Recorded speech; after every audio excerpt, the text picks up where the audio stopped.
Hey guys, Dan Bradbury here. I'm super excited to be speaking in a moment to Barry Randall from the Garden Design Company, a phenomenal business and some very, very cool stories to share. So with all that said, let's get straight into Barry.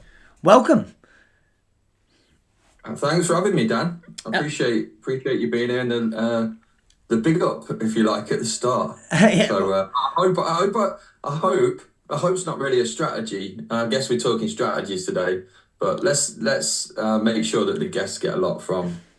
Well, listen, this. there's so many cool stories that you've got to tell, but one that I think people might be aware of, the headline at least, even though they don't know how you play into the story, was obviously several years ago, tragically, the chairman of Leicester City Football Club died in a helicopter accident, and where you kind of come into the story is that you ended up pulling off an unbelievable project in a ridiculously short space of time, which was a great demonstration of entrepreneurial grit, if you will. So could you tell us a little bit about that story? How did that come about? Yeah, it's an interesting one. Just so that I feel good about this. I'm going to promote our services off the back of anybody dying, but it's a really interesting story, and it's one that probably never almost happened just because of the time frame. So if I go right back to the very beginning, we were sitting in our office, we was having a design meeting, and Claire, our handles all of our inquiries, she come excitedly running into the design studio, and she says, "I've got Leicester City on the phone. They want to know if someone can come tomorrow." And I go, "Just say yes."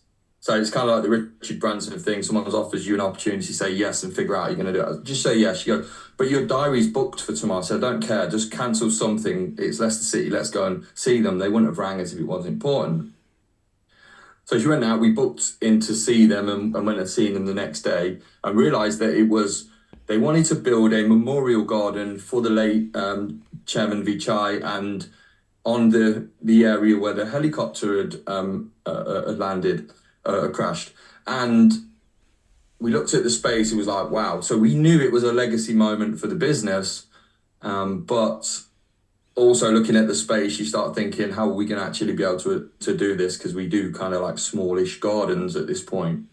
Anyway, we kind of got swept up with the emotion of going through this thing. It was around the third week of September and 2019, and we knew that the memorial was at the end of October, so there wasn't a lot of time to get this thing done. So a couple of days later, my brother and two of our designers were going to London, because what they wanted to do is create like a quintessentially English garden on this space, but all the architects that they were working with had come up with this commercial idea. And they went to the polo farm that the family own, and we got all the ideas, and we put like a little design together and sort of presented it to them, and they loved the idea and the concept and whatever. So 10 days later, the whole thing was designed, quantified, priced. Like, this was just a miracle in that time frame anyway. And we went and seen them. We was on site with them, and it was almost like, okay, let's go for it. And they go, "We've got 24 days till the opening ceremony for this, memorial. Are you sure you can do it?" And we was like, "Yeah, we'll be on here tomorrow morning." So we go back to the office and go, "Crap, how are we going to get this thing done?" So it was like, we'll just put all of our team on it and we'll make it happen. And we written out a schedule for 97 days. So we had 23 days from the next morning to get this thing done. And it starts raining, obviously. It's October, and we got 23 days. So it was 28th. It was going to be the memorial, and we had to get started around the 5th of October. So long story short, we got it done, Dan. We pulled together with a few other businesses locally, and we managed to get this thing done. Even on the Sunday morning, when we was invited to the memorial with the players and the staff and what have you, and a host of kind of local celebrities, if you like, public figures.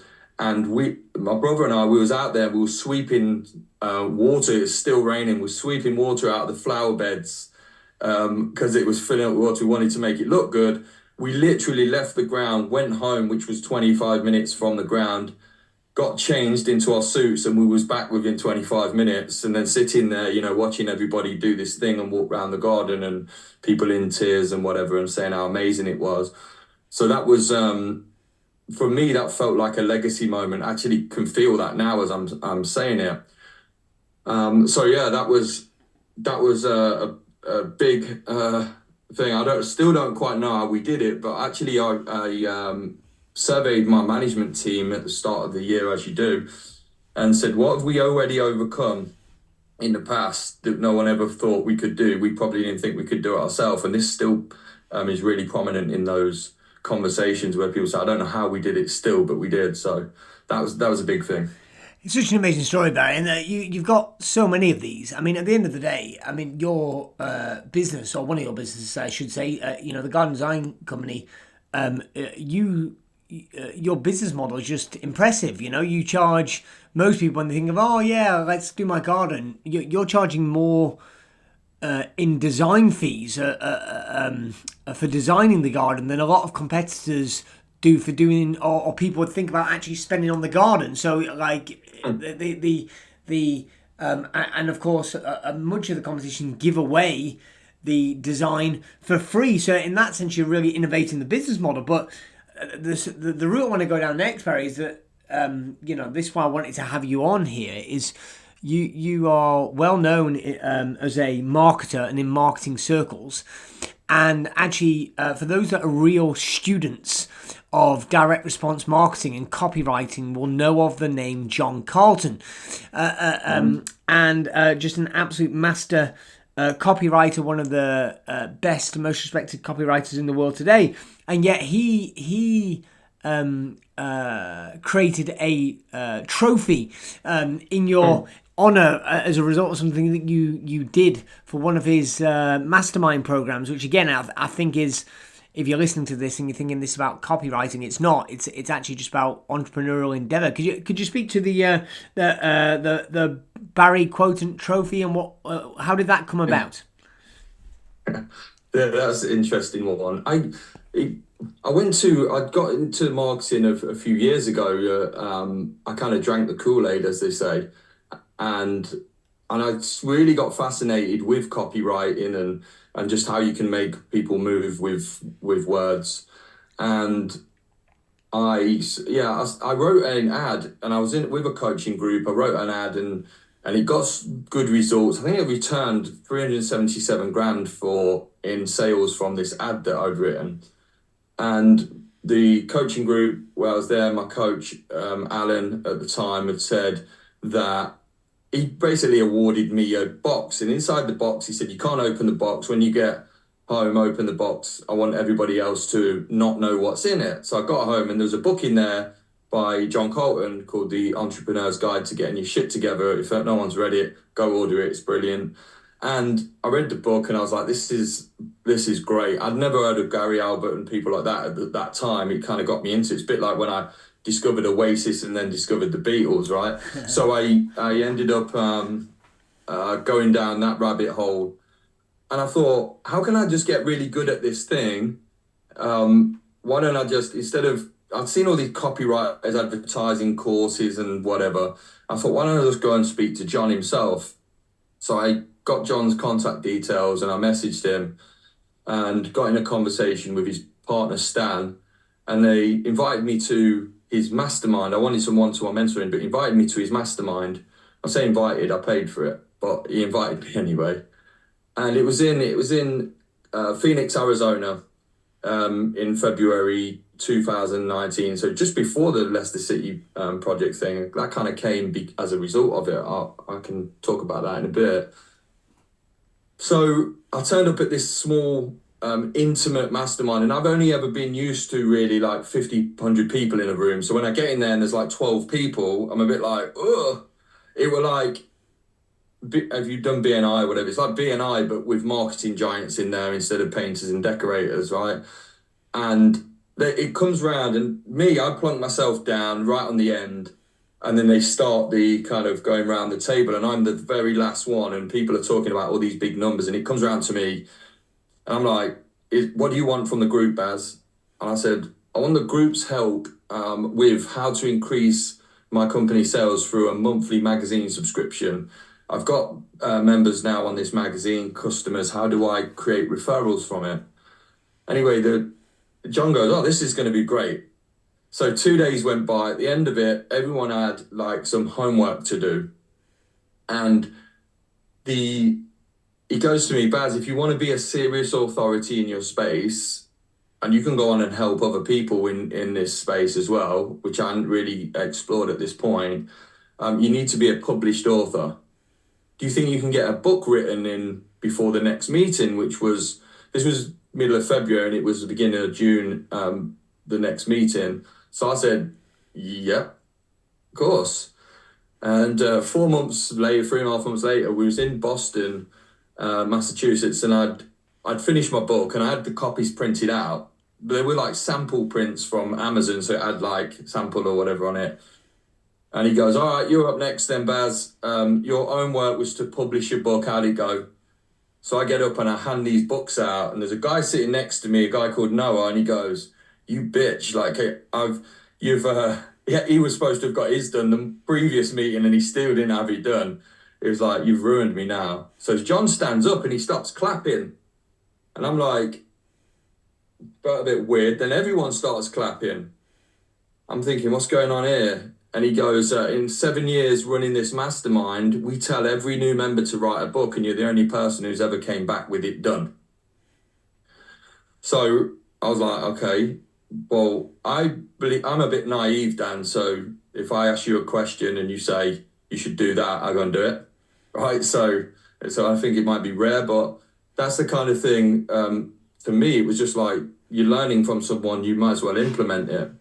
So at the end of the meeting, he goes, all right, now you need to do a course on how to train people to do landscaping, run a landscaping business. So, okay, they gave me some advice, 12-week course, sell it for like $500 and just go off and do it. A week later, I got my 10 people, sold my thing, 10 people are in it, and I'm starting my training. So we come back, I completed my course, and he goes, this is amazing. So he goes, right, that's it. They created an award called the Barry Quotient, which is basically a measure of what you can get done between meetings. And I realized at that point that you can kind of make up in effort what you don't have in knowledge. That was the big aha moment for me. You don't need, the knowledge is really important, but you've got to put in the effort to sort of get the knowledge and then keep putting in the effort as well. So for me, I've actually met people, Dan. I spoke at an event in Poland last year, and Stan was in the audience. He was a paying guest, which was really, he even said himself, that's amazing that you came and joined our mastermind, and now I'm paying to watch you speak. So I was speaking at this event, and I must have had at least 10 people at this event say, so you're the guy that John writes about in his emails about getting shit done. And that kind of stuck with me. Yeah, it's wonderful. I love this, Barry, and I think, it's so powerful. Just momentum as well, right? It's kind of like, yeah, you're right. You need the knowledge and the right strategy and the right idea, but most people, sometimes people fail not because they don't have the right idea, but they never get any momentum. They never commit. They never try anything out. They never get the what's it called? I think it's called surface tension. You know what I mean? Like people just once an object's in motion, it keeps moving. And I will say, from our interactions, you know, if we're in a mastermind meeting and you say that you're going to fire somebody or hire somebody, normally within 24, 48, 72 hours, I've normally got a message on my phone saying, yeah, all right, I've done that. What's next? So it's impressive. But the other thing, a lot of these things about challenging beliefs, I want to talk about transaction size now because I'll use that as an example for challenging beliefs about what's possible. Because if in the intro to this interview, I've said about the garden design company, people think about landscaping, garden design. Most people, and I don't know, the people listening to this have got things going through their head now, but I would say, well, when I had my garden done, I spent £5,000, or I spent 10 grand, or I did it all myself for £2,000 worth of slabs, and and I did the labour myself, or whatever. I got a mate to help out. Simply the size of some of your higher end homes is unbelievable. I mean, I even know, Barry, I remember when you were saying, oh yeah, we do kind of higher end homes. And in my head, I'm like, oh, what does that mean? And I wrongly had a belief that might equal tens of thousands of pounds. And yet some of your jobs are beyond monumental. I mean, could you give us a reference for the size of some of the bigger jobs that you do? And again, this is residential homes for people. This isn't, we're not talking about commercial projects. I'm just talking about residential homes. Yeah. And then was that always, did you always have the belief that that was possible, or did it kind of eke up over time, or did you unlock a few doors that allowed you to see that that was even possible? All of that, Dan, like there's loads to unpack there. The size of the projects, I mean, last year at one point our average order value was 209,000. Average order value, 209,000. Average order value was 209,000. And it kind of dropped a bit and it's gone back up again and whatever. But at the peak, it's been 209 grand average order value. Yeah, I mean, we're designing projects at the moment. One of them's 1.2 million for domestic property, regularly 500-600K, very rarely below 100,000 for a landscaping project. Now, in fact, we don't actually speak to clients, and I mean that in the nicest possible way. We don't actually get involved and be commissioned to do design work if there's not a minimum investment of 40,000 to 40 or 50,000 plus, because an average project is going to be about that for us to build. And yeah, we don't get involved in it. But no, I mean, when I first started, Dan, actually, me and my brother, we started our business and said we'll call it small landscaping. So we can just do small jobs, because our theory at the time was just we can get in and out in a week, get our cash, and with the job's finished. We didn't want all the hassle of, work in progress and things like that. We didn't understand what that was at the time, but we understood that you didn't get paid on a Friday, and that was the only work in progress that I was interested in at that point. So the first job that we actually did was £880. I remember it like vividly. It took us 2 days to finish it as well. And then we did that job, and then we post that online, and then you get another job that's slightly better and you post that online, and then you just keep doing your marketing until in the end, things like the Leicester City project, we post that online, and then we did, James Maddison's, the footballer's garden, and then a few of the other players, we've done their gardens, and they've done lovely video testimonials and stuff for us. Because I'm a marketer, you see, I make sure that in the contract we tie in, the endorsement and the video testimonials and stuff from them, and reduce the price accordingly for the value of that.